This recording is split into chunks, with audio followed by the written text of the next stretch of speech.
growth is often portrayed as something beautiful, something empowering, and it is, but what we rarely hear about is the raw, gritty truth. Real growth is uncomfortable, it's messy, it's challenging, and at times it can even be painful.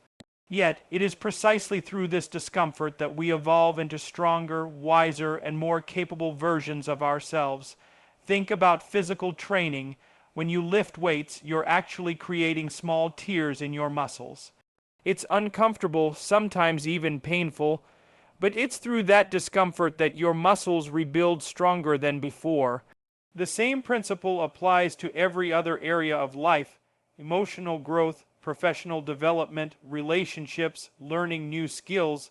It all comes with a price tag called discomfort. Why? Because growth demands change, and change, by nature, disrupts the status quo.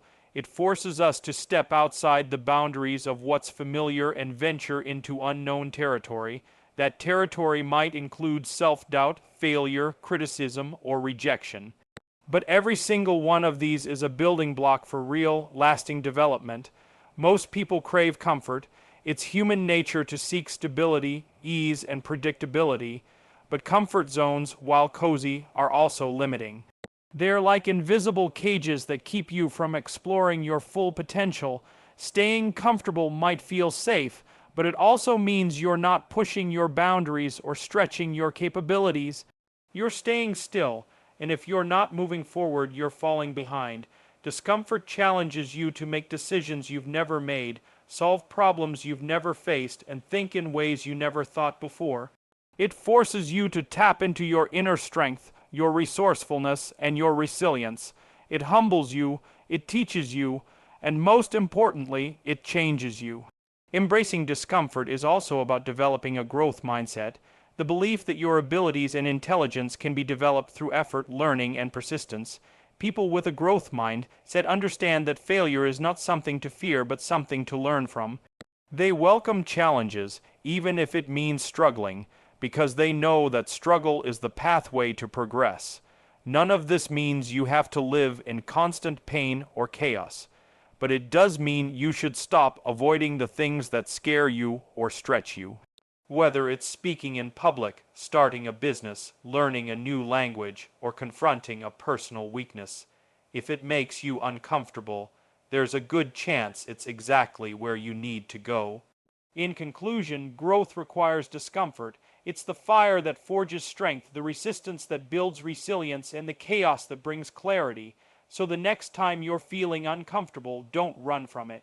Lean into it. It's a sign you're on the edge of something greater. We often admire successful people for their talent, luck, or charisma, but if you peel back the layers, you'll find something far more powerful at the core of their achievements: discipline. Success doesn't happen when things are easy or when the conditions are perfect.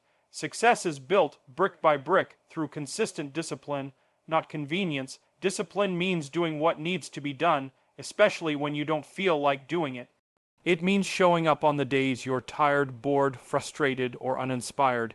Convenience, on the other hand, waits for the perfect moment, the right mood, the ideal timing, or the absence of obstacles. But here's the truth: the perfect moment rarely comes. If you wait for convenience, you'll wait forever. Discipline is waking up early to chase your goals while others are still sleeping. It's studying when you'd rather relax. It's saying no to distractions so you can say yes to progress. Discipline puts your goals above your temporary feelings. Convenience follows your feelings and delays progress in favor of comfort. Let's take an example. Imagine two people trying to get in shape. One goes to the gym only when they feel motivated. The other follows a schedule, rain or shine, tired or energized. Who gets results? The one who stays disciplined. The same applies to business, education, relationships, and any pursuit that requires long-term effort. Discipline outperforms motivation every time because motivation fades, but discipline stays. Success demands repetition, often of small, boring, difficult tasks. It's not glamorous. It's writing every day when you're an author, practicing scales as a musician, making calls as an entrepreneur, or grinding in the dark when no one is watching. Convenience wants results without the grind. Discipline embraces the grind and knows it's the only way to earn the reward. Discipline also builds character. It teaches patience, focus, and mental toughness. It teaches you to delay gratification, to keep going even when results are slow. Convenience builds dependence on external factors. You only act when it feels easy, but success doesn't wait for ease, it waits for effort.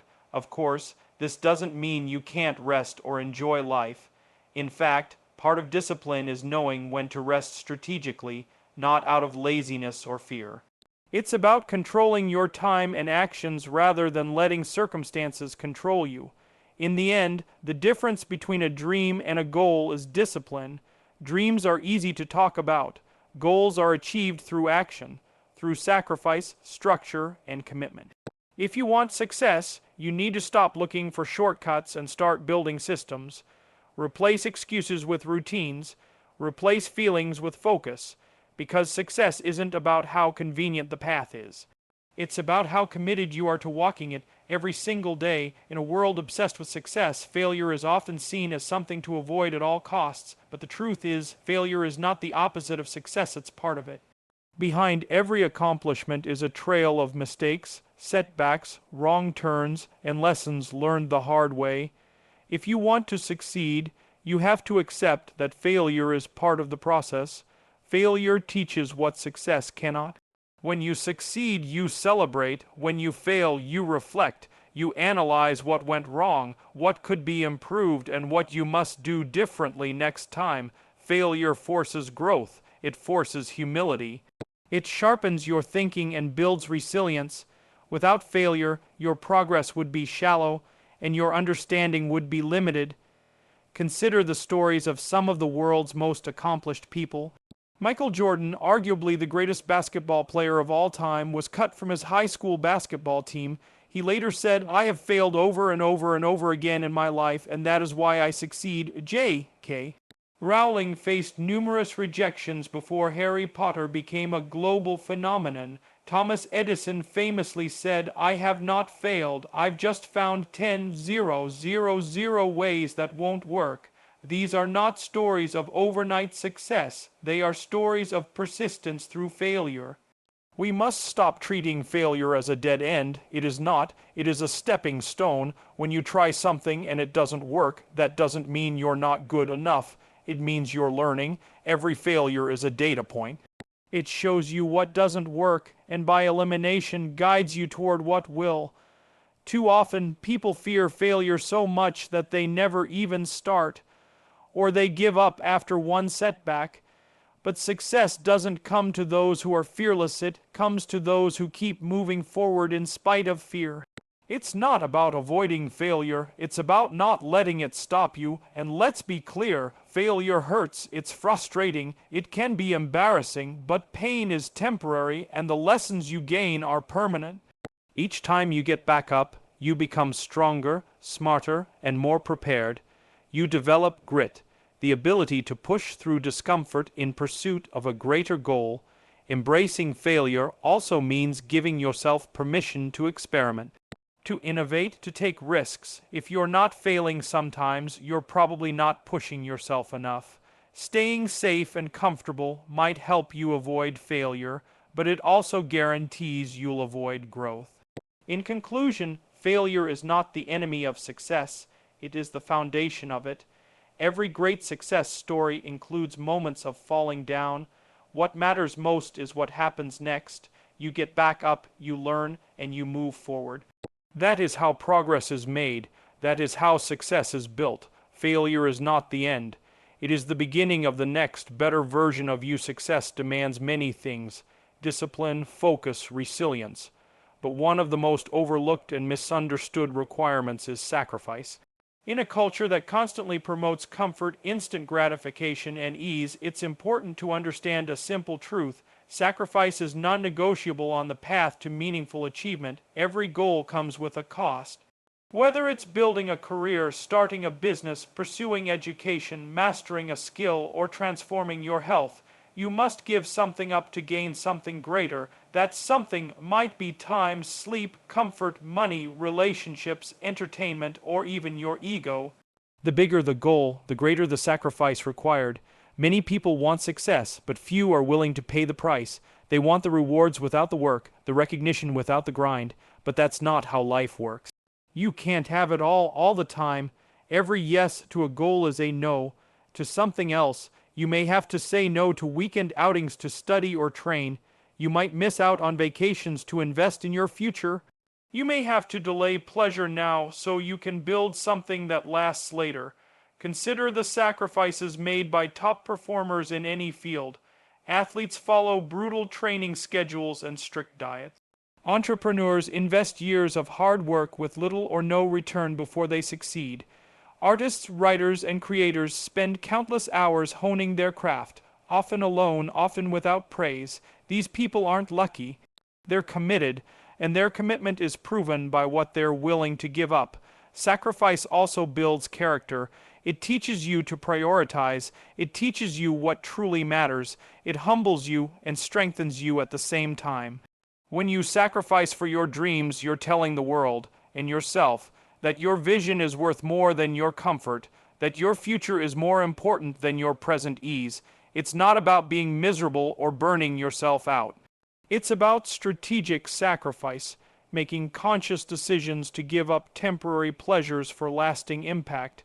It's about knowing that the pain of discipline is far lighter than the pain of regret. And the beautiful thing is, sacrifice isn't permanent. What you give up today can lead to abundance tomorrow. The time, energy, and focus you invest now can create a life of purpose, fulfillment, and freedom down the line. Sacrifice is not a loss, it's an investment. So if you're pursuing something great and wondering why it's so hard, why you're missing out, or why the road feels lonely, remember this. You're paying the price that most people aren't willing to pay. And that's exactly what separates those who dream from those who achieve. In conclusion, if you want to win, you must be willing to lose a few things along the way. Because sacrifice isn't optional. It's the currency of success. When people think about what it takes to succeed, they often point to talent, intelligence, resources, or even luck.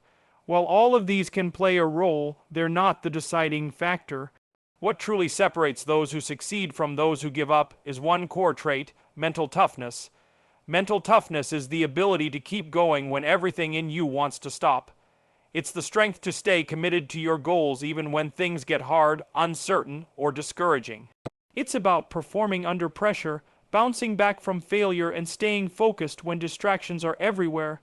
The road to success is rarely smooth. You will face setbacks. You will encounter critics.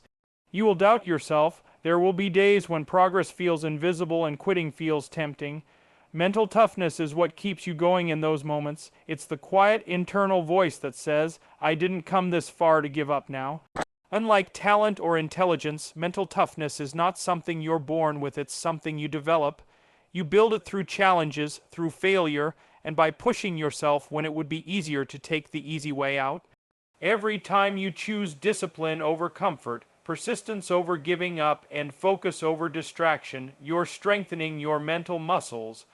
One of the key aspects of mental toughness is emotional control. Successful people know how to manage their emotions rather than be controlled by them. They don't panic when things go wrong. They don't make decisions based purely on fear or frustration. Instead, they breathe, they think, and they act with clarity and purpose, even under pressure. Another aspect is resilience, the ability to recover quickly from setbacks. Resilient people don't see failure as a reason to quit. They see it as part of the journey. They learn from it, adapt, and keep moving. Their mindset isn't, "Why is this happening to me?" but rather, "What can I learn from this?" Mental toughness also means being comfortable with discomfort. Whether it's working long hours, practicing when no one is watching, or enduring temporary sacrifices, tough-minded people embrace the grind. They know that discomfort is not something to avoid, it's a sign they're growing, and perhaps most importantly, mental toughness is about self-belief. Even when no one else believes in you, even when the results aren't there yet, you keep believing. You trust the process, you trust your work ethic. You trust that every step forward, no matter how small, is moving you closer to your goal. In conclusion, mental toughness is key because talent fades without grit, and intelligence stalls without persistence.